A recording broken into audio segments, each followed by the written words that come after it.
Welcome, everybody, to this Our Experience podcast. It's your co host, Tom Hansel, with your CEO, Chad Wers. And today we want to talk a little bit about pharmacy and the icons that we have got to see and got to experience over the years. And one particular icon I wanted to give a little introduction for. In recent years, the conversation about pharmacies can adequately be support the rapid growth around the aging population. This aging population, as we know, prefer to remain home. And it's become a focal point of daily discussions. The concept of now we refer to as the long-term care at home has taken center stage on conferences and with meetings across the United States. Thousands of seniors, as we know, are turning 65 and becoming seniors every single day. And their medication involvement and complexity just continues to increase. And with that increase of complexity, there becomes an increase of costs and an increase of hospitalizations. However, what if I told you that there was a visionary in the pharmacy industry long before we ever started using terms like long-term care at home? Dale Wollschleger has founded Exact Care back in 2009 with a mission to make pharmacy care personal, to make it clinically sound and cost effective and a positive experience for everybody involved. Well, today we have an honor to have Dale with us here to share more about his experience and about his life. So Dale, the first question that I have for you is, how poorly did I pronounce your name? I say it's the Worcestershire sauce of pharmacy. So tell me how to exactly pronounce your name. No, I think you did a great job. It's Wollschleger. I think that was pretty much how you did it. A lot of people like to say Goldschlager, Wollschlager, whatever you want to do. But no, that was perfect. I appreciate that. Well, they say one of the most difficult things to say in pharmacy is, I'm sorry, I made a mistake, and Wollschleger. So, I think those are the three most difficult things to say. But thank you for joining us. And this really episode is about you and just about your experience. I know Exact Care obviously is a big part of that. Mm-hmm. But I kind of wanted to go back and kind of get the history of yourself and kind of what occurred to have you kind of launch and start doing Exact Care, which now is a nationally recognized pharmacy, if people don't know. Yeah, sure. So I'm happy to go as far back as you want, and you guys can just chime in. Sounds like just when it starts getting fun. Yeah. Well, if I go back, tell you some background. My father is a pharmacist, and so I grew up in pharmacy, and that's pretty typical with a lot of pharmacists. It's usually generational. So I grew up sweeping floors, stocking shelves, all that good stuff in some mom and pop's pharmacy. And then in the 80s, my father started infusion pharmacy, infusion at home, actually. Was one of the first to do that, bring infusion to the home. I grew up making deliveries, that type of thing. And then I've always had the entrepreneurial spirit, and a story that I share every once in a while is the story of how I've always worked for my dad until I was in pharmacy school. And I'm trying to think what year it was. I don't know, maybe third year or something in pharmacy school. And over the summer, I wanted to make more money. So I told him, Dad, I need a raise. And he said, no, I'm not giving you a raise. You're not going to, my father was one of the owners of this infusion pharmacy and nursing home pharmacy business. And he said, yeah, I have other partners. I can't just give you a raise. I said, all right. So I went out and found a job that paid me actually double what he was paying me. So I left his pharmacy, went to another pharmacy, a regional actually chain in Cleveland, and went and worked for them. And my dad said it was one of the more prouder moments of his life was just the fact that I went out and did it on my own, that type of thing. So I got some experience actually with somebody else besides my father, actually a gentleman, which you guys may know, Michael Bukach, who ran pretty much Medic Pharmacy, which eventually they sold to Walgreens. But I worked with them for a while, and I wanted to really grow their business. And when I was involved, I was going pharmacy to pharmacy, helping them. I was still a tech at the time, pharmacy to pharmacy, and I really wanted to help them with really the reimbursement for albuterol and ipratropium bromide at the time, Medicare was paying great reimbursement for that, helping a lot of people. So I came up with a business plan to help them. They loved it, thought it was great, but they didn't want to pay me. And I said, well, you got to have kind of both sides here. And they said, well, if it works, we'll pay you. I said, I'm done. So I moved on. And I actually started working for I guess I missed just a little bit there. I was in pharmacy school at Ohio Northern. And right kind of during that transition, I graduated, and then I worked for Medic kind of during that for maybe a year or two as an actual pharmacist. And then that's when I had that idea and kind of worked with them on that they didn't want to pursue. So I left and I went to a small pharmacy inside Lutheran Hospital, which is in pretty much downtown Cleveland, and it was owned by a company who also had a DME business. And so I worked there, and the concept there was I will come work for you, but you have to sell me the pharmacy within 3 years. So the first year I took over, very very small pharmacy. But the first year I took over, I doubled our revenue, and I was shooting myself in the foot basically because I'm just increasing the value of this. So we agreed to they agreed to sell it to me. I actually, at the time, I actually offered them to do it 50-50, but they said no, they were really wanted to focus on the DME. And I said, okay, great. And so they sold it to me. So that was in 2004, I believe. And at that time, I was still figuring what I wanted to do. I knew I wanted to grow pharmacy. I knew I wanted to help patients. I was helping patients every day, one by one by one, right? And I started to really get a liking into behavioral health patients. I was really seeing the benefit of those patients taking their medications on time, regular basis, someone really overseeing them and them getting better. And and if they didn't, it was very cyclical, right? Went back in the hospital, had a problem, had to get back on their meds correctly to get back to normal again. And so I saw this. So I built at the time, it wasn't anything big, but I built basically a glorified automatic refill system on Access, back then. And it was like, you know, I thought I was brilliant, and I did that. And, everybody has that. That's not a big deal. But what it really did was it helped the pharmacist and pharmacy stay on top of these patients. And I really focused on complex patients at the time and behavioral health patients. So I said, well, there needs something more. There needs some packaging, something else to help them take their medication. They had that Monday, the weekly little planners. You spill them and put them all in and all that, and that was okay. So I found some multi-dose punch cards at the time, filled those by hand, and was working long hours filling these things by hand. It just wasn't efficient. I couldn't figure out how to scale this, but the beauty of it is it worked, right? It really helped these patients and their caregivers.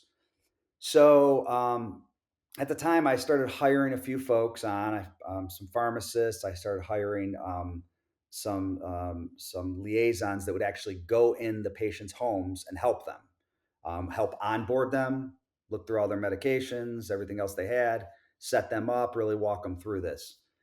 And I'm like, all right, well, I need something else. So at the time, I knew long-term care hospital pharmacy quite a bit, and I knew they had some types of multi-dose packaging that they were starting to do at the time. So I said, all right, I got to figure out how to bring this into the home. So that's when I bought my first machine. Everyone thought I was crazy because I bought this thing with pretty much zero patients. But I bought it and I started, one by one going into patients' homes, getting referrals from whoever in really in Northeast Ohio and taking care of these patients. And it was, it started in, behavioral health. Then it just expanded HIV. Then it expanded to just anybody that was on 10, 12, 15 plus medications. And then we started growing it from there. And I'll take a pause there. And if you have any questions, and then I can kind of explain how I scaled it and then some of the other things. Okay. But I'll take a Yeah, pause if you have questions. there's so much in that Yeah. intro. especially that I resonates with me a little bit. I grew up in pharmacy. Um, I remember delivering medications to people that answered their door with their nasal cannula, smoking a cigarette, Yep. you know, being taken into basements to get money out of coffee cans. So I love that about your history, that your dad had a pharmacy and it was an infusion at home, and that you were delivering things, because there's a piece of that that then helps you as you go forward and consider, how do I take care of somebody? And I also love the behavioral management side, because again, you're talking about people that, they're required to be compliant in order to stay, healthy and not end up back in the hospital. So you've taken these pieces of pharmacy and now seem to have like fused it together. And instead of talking about only HIV and only behavioral health, now we're talking about complex older adults, of which we have 60 million of, that need some percentage of them need this kind of service that you were putting together over the course of your early career. And it's cool to see that. Like, that's the kids out there listening to this podcast need to be hearing, what did this guy do that made him entrepreneurial, that allowed him to sort of see into the future a little bit? And these are the things. So it's cool Right. to hear that. I don't know if I have a question there. That was more just a comment, but Yeah. Well, no, I mean, it's interesting too. You mentioned older adults. To be honest with you, it wasn't just older adults. I mean, we had a lot of group homes with some younger adults too that just were, very sick and that type of thing that we took care of. But and I remember making deliveries to group homes, right? And it's just, you saw a lot of interesting things there, but it was like you saw the need. And I think, very early on, I did have that entrepreneurial spirit. I always wanted to build something. I always wanted something bigger. But, I always said, you take care of the patient and everything else will fall into place. And it's so true because at the time, it's like we weren't getting paid for anything. I mean, to be honest, we still are not as much. We've gotten creative on certain things, but the reality is, I mean, they need to, reimburse more for these types of services for those types of patients. There's got to be guardrails and that type of thing on this because then everyone would just try to do this for the dollar aspect of it. But the reality is, I was just doing it. And I wasn't making really that much money, to be honest with you, at this start. I mean, because there just wasn't that much reimbursement, and that's obviously that's decreased over the years since I started it. But with scale, we were able to help that a little bit. But I really think that you talked about younger folks listening to this, and I've done some talks at my alma mater, Ohio Northern, and talked to different levels of pharmacy students, and you really got to this just doesn't happen, right? You just really have to think of a problem. You have to see what's going on. You have to be in the real world and decide you want to actually do something about it. I go back to when I was in pharmacy school and I did have other ideas. And my father at the time was like, just finish school, stop, just finish school. And one of them it was infusion actually. And I think it was Baxter that made it after I joke with my dad after I thought of the idea, but he says, but it was the different doses of infusion where they just clicked them on, right? Different doses. And they did that, right? Back then because I was working actually I was working in Toledo Hospital at the time. And I was looking at this and I'm like, why are we, these techs just, putting syringes and pulling this? There's so much, problems that could happen with this, where if you just had clickable, things that clicked right into the IVs, off you go. And obviously that came out and it's, that's been successful. And that's a while ago. But it's like you really have to look and see where are all the problems? Where can you help? well, and that's the thing. Like, you were always paying attention to what you were doing, and that fed your curiosity. Like, delivering a drug to somebody's house, a lot of CEOs, a lot of pharmacists may never have done that in their career. right. And just the fact that you did that and you worked with these different complex patient groups, that gave you insight. Like, this can work. I've seen what it's like when somebody comes to the door to get their medications that I delivered. I've looked around and saw that they're a hoarder or they're not a hoarder, or Right. they're storing their medications wrong or not. Like, you just observed all that and you're just putting it in the back of your head going, okay, if I'm trying to solve a problem, I'm going to think about all these things and apply my knowledge to what I experienced. And I think that's different than a lot of people. They don't. Again, the kids today, they wouldn't look at, oh, I'm a delivery driver for a pharmacy. I'm just trying to get out of pharmacy school. No, you're actually learning something that really could help you down the road. Pay attention, observe. Right. You never know when the opportunity is going to appear, and you're like, oh, you know what? I know how to do that better because I delivered 100 scripts, over a summer to different people. So it's that part of it. Right. And it's okay to take risks. I think people are scared at times to take risks Yeah. and do something different, because I would hear a lot, well, nobody does that, or you don't, that's not how it's done. But well, that doesn't mean it's right, right? It's like, so Right. it's like, so those are the things that I dealt with a lot throughout. Like, no, that doesn't happen. No, dude, and at the start I was thinking about it. I'm like, oh, all right, all I have to do then is just get financing for small pharmacies and build a chain, right? And I was like, that's the way it was always done. Yeah. Well, yeah, I could have done that. And actually, to be honest with you, I started doing that. I bought another pharmacy after the one, and I just saw it, and I'm like, I just don't know. So I actually sold that within a year, kept the other one, and then built ExactCare out of the back of it, because I saw that this was a need to do something different. So I would encourage everybody to, younger folks that are thinking that they do want to take a path of entrepreneurial, is, take risk. It's okay, especially if you're young, you could do it. Take risk and do it different. Definitely do it different, and don't take no for an answer. I mean, it just that's what. So Yeah. a lot of pharmacies I hear today say, well, I'll start doing that when the reimbursement Oh yeah, is there. great. And, But, you know, you're an example of, I mean, now we're talking 15 years later and the reimbursement's still really not there, but that didn't stop you guys. And kind of, tell me how you overcame that mentally of saying, hey, the money's not there, but I'm doing all these extra services. I'm packaging. I'm not getting paid for that. I'm delivering. I'm not getting paid for that. What was your mindset to say, I'm still going to do it, and I'm going to do it in a big way? Well, I mean, I think at the time it was, I was trying to figure out ways to change that, and we still are, right? We still are all trying to figure out ways to get the reimbursement properly, and I think we're making some traction in that today. I mean, it's still slow, don't get me wrong, but it's coming.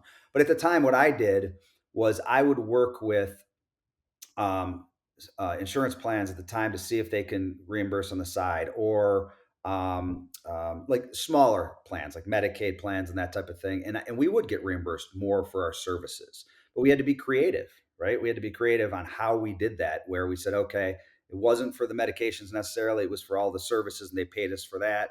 Then we did studies, multiple studies on this stuff. And it's still very tough, because it's like, okay, so you'll take this patient over here and not have those reimbursements, but our patient you have to pay for, right? It's a tricky it's a tricky thing. So we just said, well, listen, we're not going to just accept, anybody and everybody. We're only going to accept the complex patients, or if you have needs. So we got creative with some folks, and got some more reimbursements for those types of things. But then, scale really helped us. At the time, it was very costly to onboard a patient. We have technology that's helping with that. um, we we went into the home, every single patient. We went into their home. Today we don't. Today we do everything virtual and that type of thing. Where COVID, I don't know if it helped or hurt that. I mean, we were literally going in everybody's home until COVID hit, and then we're like, oh my gosh, what are we going to do? That's our model, going into the patient's home. And we still said we would go into the home, but both sides didn't really want that at the time. It was so scary; nobody knew what was going on. So we did a lot of virtual there, and we actually grew our business pretty well during COVID, because of the fact that we were able to do it virtually, help these patients. They couldn't get out; they were scared to get out. Their caregivers couldn't help them, that type of thing. So we really helped a lot of folks through that. But we still just pushed on, trying to get reimbursed more and more through talking to CMS, trying to push things through there, trying to put pressures on the PBMs. Um, some PBMs are helping us a little. Some are not at all. I would love to talk about them, but I don't think I could do that on a podcast. In a very that's a different story, different time. But how, how many of them, Dale, do you think are um, we recognize it but don't want to pay for it, and how many of them are we don't even understand it, so we don't even know that we should pay for it? Like, how much of it is education? Like, yeah. So I probably have had That's a great question, and I probably had different answers over the years. But I Yeah. would say that is always what they would say is, "I understand it. We see it. We understand it. We just can't. We just can't reimburse you." And we're So like, what "Well, they, right. right. Well, I think it's also because it's getting to the right people to understand it. So where are we actually saving money for them, right?